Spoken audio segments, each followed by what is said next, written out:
anyway. Let's jump into the Roto-World player news, and with that, we will put a bow on this game, guys, before we move to San Francisco and Cleveland. And Breece Hall, 12 carries, 39 yards, 1 touchdown where he was allowed to score. It all counts the same in fantasy. And here's the thing, Matthew, the 5 catches for 54 yards were really the big note here for Breece Hall on the day. Highest snap share in a game this season. He played almost 70% of the snaps. It is a season high in both receptions and receiving yards, to your point here, Connor. Look, for his career, and I know it's only a year and a half old, but for his career, when this kid sees 15 or more touches, he's averaging 22.5 fantasy points per game. Was he helped out by the gimme touchdown? Sure he was. But you know what? He also caught the 2-point conversion there. Sorry, that was Randall Cobb. But should have been him. All Jets fans agree with you, by the way. It should have been him. But the fact is that he has played very, very well. When this kid gets work, he produces. The usage in the passing game is certainly very encouraging as well. And then to the point, like as we just talked about, like this schedule, like it's been a brutal schedule for 6 weeks, but now they have a bye, they have a full week, rest, get even healthier, and then look at their schedule coming out the rest of the way. Giants, Chargers, at Las Vegas, and at Buffalo, which, by the way, Buffalo doesn't look like they did. We'll talk about Buffalo here in a second, but this is a team they beat. And he ran well against Buffalo as well. So I feel like Breece Hall is kind of a borderline RB1 the rest of the way. Yep. Firstly, amazing effort from Terrell Edmonds to fake tackle Breece Hall to lull him into the end zone, which I loved, the Eagles safety.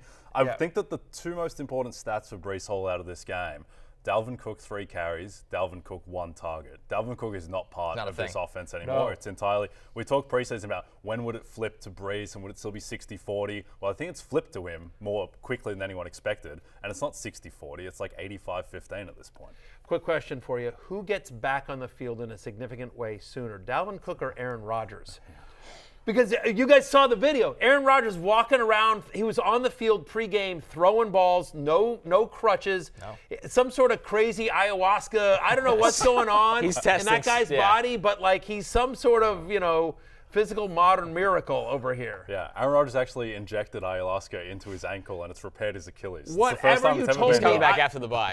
I would believe whatever you told me, because he's an interesting dude. Yeah. I'll leave it at that. But I mean, like, 5 weeks after tearing his Achilles, he's literally standing up without crutches and throwing a football. He thinks he's playing this year. Yeah. So the answer to your question might be Aaron Rodgers, because Dalvin Cook is never giving the Jets anything. Yeah, and by the way, like, I'll just tell you this. Like, again, I know people have varying opinions of Aaron Rodgers for a variety of reasons, and I get all of them.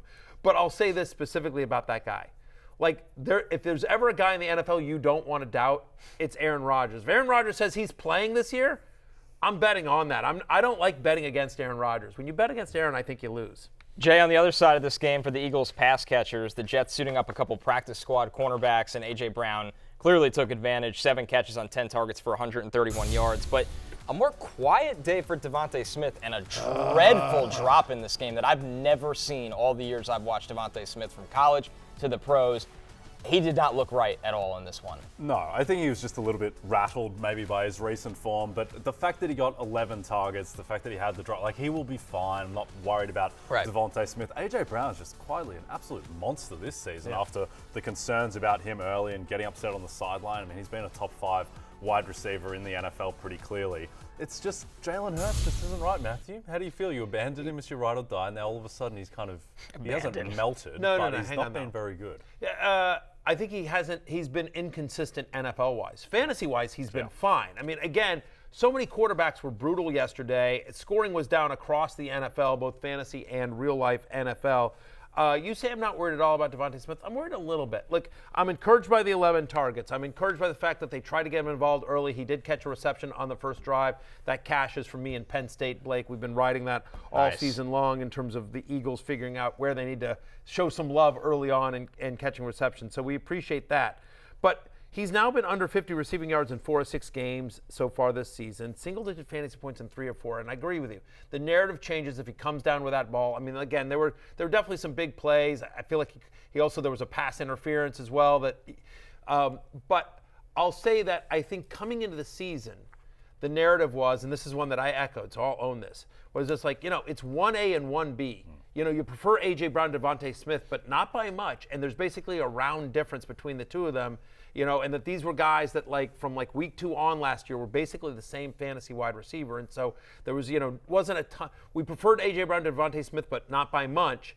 I will just say that now I do feel like there is a clear number one. It's A.J. Brown. He's a locked-in wide receiver 1. And DeVonta Smith is like a wide receiver 3 with some, who's getting decent targets on a good offense. But there's a clear separation between those two now. Yeah, what I would say is that here's Philly's schedule upcoming.